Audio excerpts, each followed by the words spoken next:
Morning students, now we start exercise 8.3।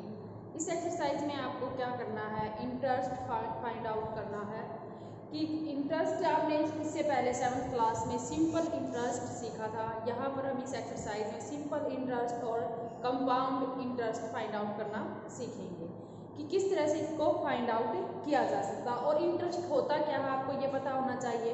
अगर मैं आपको कोई मनी पैसे क्या है उधार देती हूँ तो उसके बदले में मैं बोलती हूँ कितने टाइम के लिए और इतने रेट ऑफ इंटरेस्ट लगेगी, तो उसमें टाइम भी दूंगी और रेट ऑफ इंटरेस्ट भी दूंगी कि यानी 100 रुपीज़ पर कितने पैसे इंक्रीज मिले होंगे।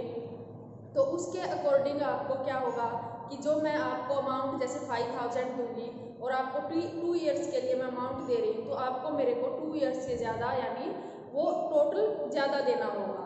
यानी जो 5000 से ज़्यादा रुपये आप मेरे को पे करोगे तो वो क्या कहलाएगा, इंटरेस्ट। यानी मेरे को तो ज़्यादा मिलेंगे लेकिन आप जो पे कर रहे हो, आपको क्या उधार जो दोगे वो आपको ज़्यादा देनी पड़ेगी। इसी तरह आपने यानी यहाँ पर फॉर्मूले हैं फाइंड आउट करने के, वो पता करने हैं। जैसे सिंपल इंटरेस्ट है, सिंपल इंटरेस्ट निकालने का फॉर्मूला या SI भी बोला जाता है इसे। इसमें क्या चीज़ें होनी चाहिए, एक तो आपके पास रेट ऑफ इंटरेस्ट बोलते हैं जिसे, जो हमेशा परसेंटेज में होती है, परसेंटेज फॉर्म में होती है। टाइम होता है कि 1 ईयर है, 2 ईयर है या हाफ ईयरली है, इस तरह से आपको मिलता है।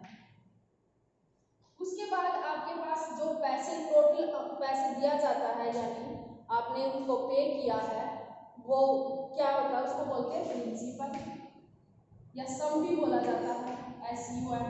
यानी वो दिया आपने तो या प्रिंसिपल भी बोलते हैं, जिसे P से भी नोट करते हैं।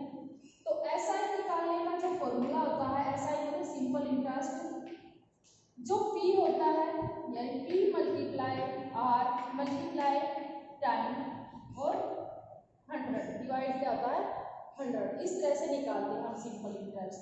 यहाँ पर सिर्फ इंटरेस्ट आया है लास्ट में, लेकिन जब आप मुझे रुपए पे करोगे, जो मैंने प्रिंसिपल आपको यानी स्टार्टिंग में दिया था वो भी दोगे और जो इंटरेस्ट हुआ है उस पर यानी ये टाइम से वो भी मेरे को दिया जाएगा।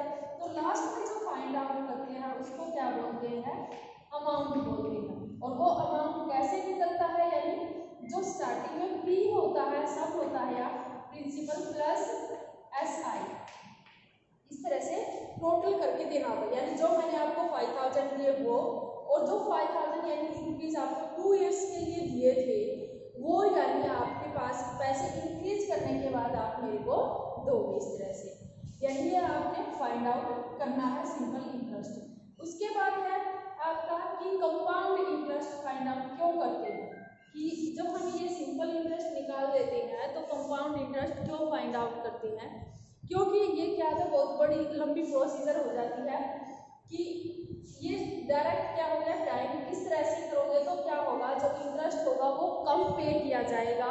लेकिन अगर रेगुलर पे किया जाए, जैसे आपने बैंक में रुपीज सबमिट करवा दिया 5000, अगर 5000 यहाँ पर मान लिया आपने, प्रिंसिपल आपका क्या है 5000 और जो रेट ऑफ इंटरेस्ट है परसेंटेज में मान लिया वो 5% है और टाइम है यहाँ पर 2 ईयर।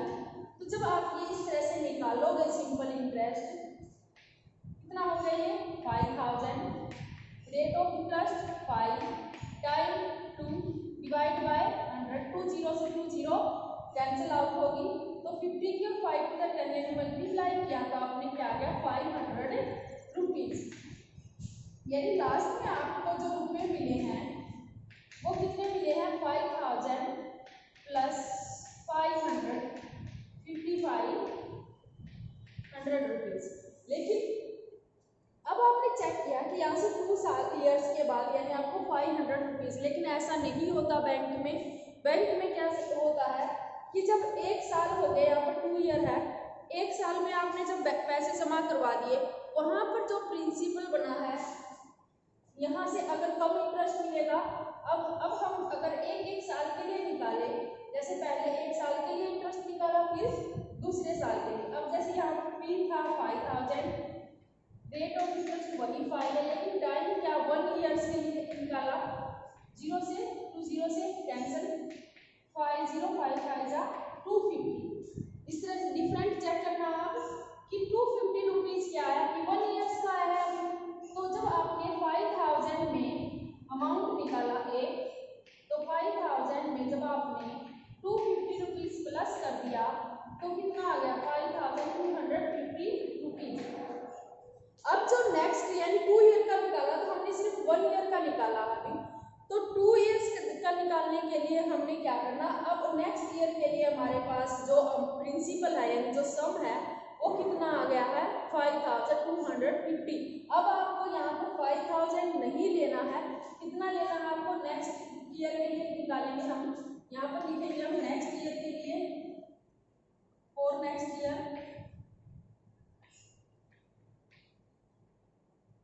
तो नेक्स्ट ईयर के लिए जब आपके पास प्रिंसिपल ये हो गया कि ये क्या है 5250 मल्टीप्लाई रेट ऑफ इंटरेस्ट वही 5 और टाइम है 1, तो डिवाइड बाय 100, 10 से 10 कैंसिल आउट किया। अब आपने 5 यानी राशि की डायरेक्ट मल्टीप्लाई कर दो, 5 5 जा 25 एंड 5 2 जा 10, 10 और 2 12, 5 5 जा 25, 25 और 1 कितना हो गया 26। अब 10 डिवाइड में है तो यहाँ पर क्या होगा पॉइंट लग जाएगा 262.5। अब आपने डिफरेंस चेक किया कि वहां पर जब हमने इकट्ठा 2 इयर्स का निकाला था तो कितना इंटरेस्ट मिला था आपको 500, लेकिन जब आपने अलग अलग निकाला 250 और एक फर्स्ट ईयर का कितना आया 250 और नेक्स्ट ईयर का कितना आया 262.5। अब इसे प्लस करो आप, 250 को प्लस 262.5 को प्लस किया तो कितना आएगा आपके पास 0.5 2 5 6 11 2 4 एंड 5 यानी 512.5 रुपीज आया। यानी आप एक तो जहां पर आपको 500 रुपये इंटरेस्ट मिलता था, एक वहां पर मिल रहा 512 यानी 12.5 रुपीज आपको ज्यादा मिल रहे हैं वहां पर। तो बैंक में ये यानी इस तरह से प्रोसीजर चलती है कि एक साल के बाद इस तरह से निकालना स्टार्ट कर देते हैं। लेकिन अगर 5 साल के लिए 6 साल के लिए इस तरह से इंटरेस्ट निकालना है तो ये प्रोसीजर क्या हो जाती है बहुत लंबी हो जाती है। इसीलिए इस प्रोसीजर को थोड़ा शॉर्ट वे में करने के लिए क्या कर देते हैं कंपाउंड इंटरेस्ट निकालते हैं, जो इस तरह से होता है। अब कंपाउंड इंटरेस्ट का आपको फॉर्मूला याद होना चाहिए।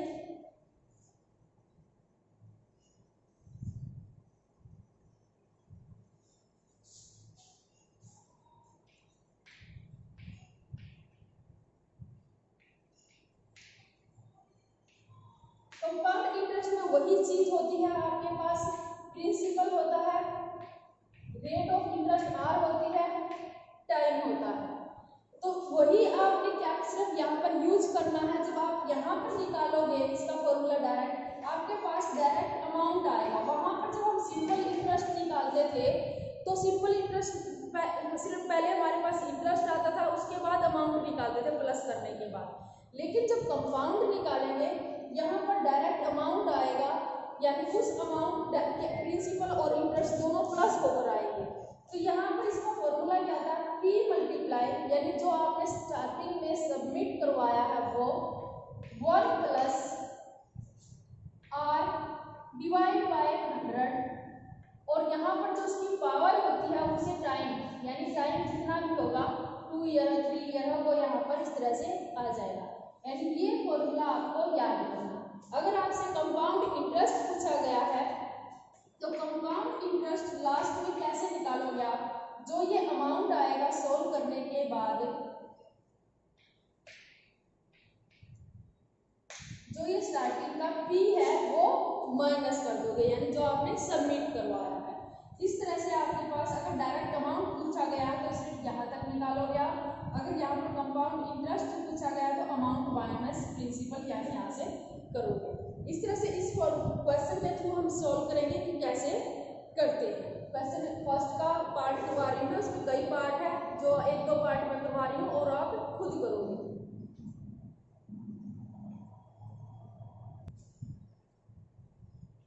क्वेश्चन फर्स्ट में दिया गया है एक्सरसाइज की find amount and CI means compounded interest की प्रिंसिपल दिया गया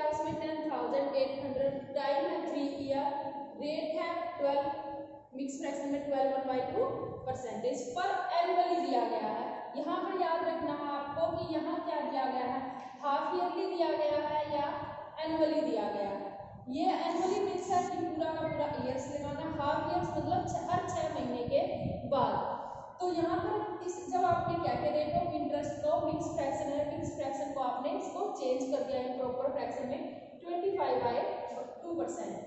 अब अमाउंट मैंने बताया था कि कंपाउंड इंटरेस्ट का जब हम फॉर्मूला लगाते हैं डायरेक्ट क्या निकलता है हमारे पास, amount principal 1 + r divide by 100 और जो टाइम होता है यहाँ पर पावर किसकी आती है, टाइम t।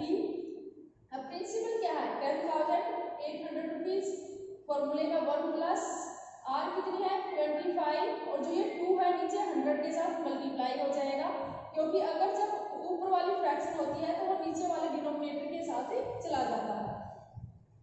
और टाइम कितना है 3, तो 10,800 1 + 25 जब 100 जब 2 की मल्टीप्लाई की तो कितना आ गया आपके पास 200 और टाइम 3 है। सबसे BODMAS का फॉर्मूला क्या कहता है कि सबसे पहले हम कौन सा सोल्व करते हैं, ब्रैकेट्स के अंदर वाला सोल्व करते हैं। तो ब्रैकेट्स के अंदर वाला सोल्व किया आपने, 200 क्या आ गया एलसीएम, 200 को 1 के साथ मल्टीप्लाई किया और 200 डिवाइड हो गया तो क्या आ गया 25, 200 को 25 को प्लस किया तो कितना आ गया 225 डिवाइड बाय 200 और पावर वही एज इट इज चली हुई है अभी 3। अब नेक्स्ट स्टेप क्या है आपका कि जो प्रिंसिपल मल्टीप्लाई, यहाँ पर कोई साइन नहीं यानी मल्टीप्लाई, तो ये 225 अगर इसके ऊपर पावर 3 है 4 है 5 जितने टाइम्स लिखा हुआ उसको उतने टाइम्स ही आप मल्टीप्लाई करोगे। जैसे 10,800 multiply 225 divide by 200, 225 200, 225 divide by 200। क्यों किया 3 टाइम्स, क्योंकि टाइम क्या की पावर यानी यहाँ पर क्या थी 3, तो इसीलिए उसे 3 टाइम्स मल्टीप्लाई किया। सिर्फ इस चीज को, इस प्रिंसिपल को नहीं, सिर्फ अंदर वाले ब्रैकेट्स में जो कुछ आएगा उसको उतने टाइम्स ही मल्टीप्लाई करोगे। यहाँ से आपने क्या किया, कुछ कैंसिल आउट होता है, 2 0 से 2 0 कैंसिल आउट कर दी, 2 से कैंसिल किया ये 2 5 जा 10 and 2 4 जा 8।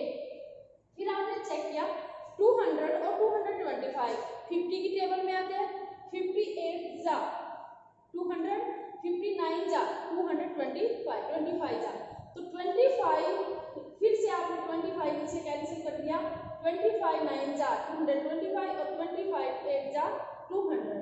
अब आपने क्या करना है, ऊपर वाले जितने रहते हैं उनकी मल्टीप्लाई करनी है। क्या रहता है 27 9 9 एंड 225 और नीचे कैंसिल आउट होने के बाद सिर्फ क्या रह गया आपके पास 4 एंड 8। 4 क्योंकि 2 पर 54 को दोबारा कैंसिल कर दिया, 2 4 जा 8 एंड 2 जा 4 एंड 2 7 जा 40। तो इस तरह से आपने जब इनकी मल्टीप्लाई की तो ये आ गया आपके पास 4,92,075 और डिवाइड में है 32। जब 32 से आपने इसे डिवाइड किया तो आंसर आया 15,377.34। ये क्या है आपके पास अमाउंट, यानी लास्ट में जितने पे 3 साल के बाद उसको इतने पे करने पड़े। तो उसके बाद हमने निकालना था कंपाउंड इंटरेस्ट भी पूछा गया है, तो कंपाउंड इंटरेस्ट के लिए यानी इसमें से आप जो स्टार्टिंग में जमा हुआ था वो आप माइनस कर दोगे, तो क्या आ गया आपके पास 4,577.34 आ गया। इस तरह से आपने इसका सेकंड पार्ट करना है। थर्ड पार्ट है वो मैं करवा रही हूँ आपको।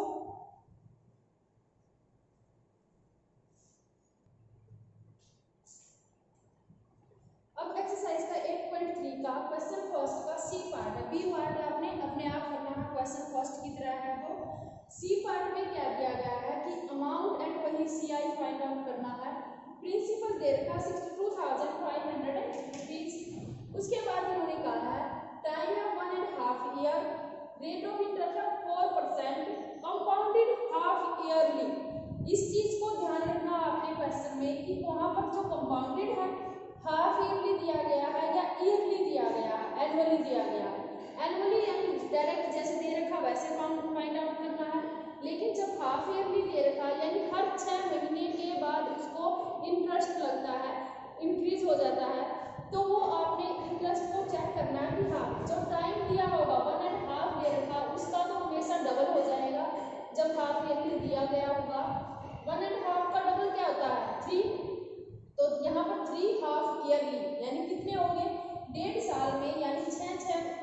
मल्टीप्लाई करोगे तो कितने आएंगे, 3 आएंगे। तो 3 हाफ ईयरली, यानी आपसे सिंपल याद रखना है, जहां पर ये हाफ ईयरली गिवन है वहां टाइम का डबल कर दोगे, 3 हो गया यहाँ पर, और जो रेट ऑफ इंटरेस्ट है जितनी यहाँ पर गिवन होगी उसका हाफ कर दोगे। 8% है तो 8 का हाफ कितना हो गया, 4%। अब वही अमाउंट का फॉर्मूला लगाना है आपने, principal multiply 1 plus R divide by 100 power T. Principal क्या है, 62,500 प्लस 1 फॉर्मूले का आर कितनी है, 4% जो हाफ करने के बाद दी है, डिवाइड बाय 100, और टाइम कितना है, 3 हाफ ईयरली, क्योंकि यहाँ वाला चेक करना आपने, जब उसका डबल कर दिया तो वो आपको टाइम लेना है। उसके बाद आपने इनको सोल्व किया। सबसे पहले क्या करते हैं, ब्रैकेट्स वाला सोल्व, 100 एलसीएम आ गया, 100 प्लस 4 कितना हो गया, 104 डिवाइड बाय 100। अब यहाँ पर आपने यानी जिस 104 की डिवाइड बाय 100 कितनी पावर है, 3, इसको 3 टाइम्स ही आपने करना है। 62,500 multiply 104 divide by 100, 104 divide by 100, 104 divide by 100। Cancel out होता है, जो कैंसिल आउट कर दोगे, 2 0 से 2 0 कैंसिल आउट हो गई, 25 4 जा 100 और 625 कितना हो गया, 25। उसके बाद आपने क्या, फिर कैंसिल, जितना कैंसिल आउट होता था उतना किया, बाकी डायरेक्ट आपने 100 ऐसे ही रख दिया। अब इसके आपने मल्टीप्लाई की या फिर आप इसको डायरेक्ट भी कैंसिल आउट कर सकते, 25 से यहाँ कैंसिल हो जाएगा और ये 4 से भी कैंसिल आउट हो जाएगा। तो इनकी डायरेक्ट आपने मल्टीप्लाई की, आपके पास ये आ गया, डिवाइड बाय 100 है, 2 0 से 2 0 फिर कैंसिल आउट होगी। यहाँ से कैंसिल आउट कर सकते हैं, 25 4 जा 104 से फिर से कैंसिल आउट कर दोगे, और 26 और 26 और 104 की आप मल्टीप्लाई करोगे तो आपके पास आएगा 70,304। ये आपके पास क्या है, अमाउंट हमें चाहिए CI यानी कंपाउंड इंटरेस्ट। तो कंपाउंड इंटरेस्ट के लिए आप क्या करोगे, जो ये अमाउंट आया है इसमें से आपने जो स्टार्टिंग में प्रिंसिपल था उसको माइनस कर दोगे और ये आपके पास आ जाएगा 7,804। इस तरह से आपने इसका नेक्स्ट पार्ट भी करना है जो हाफ ईयरली है। सिंपल क्वेश्चन है, सिर्फ कैलकुलेशन ज़्यादा है और आपको ये फॉर्मूला लर्न होना चाहिए कि कंपाउंड इंटरेस्ट वाला जो अमाउंट होता है वो कैसे फाउंड आउट करते हैं। Next question in next video. Thank you.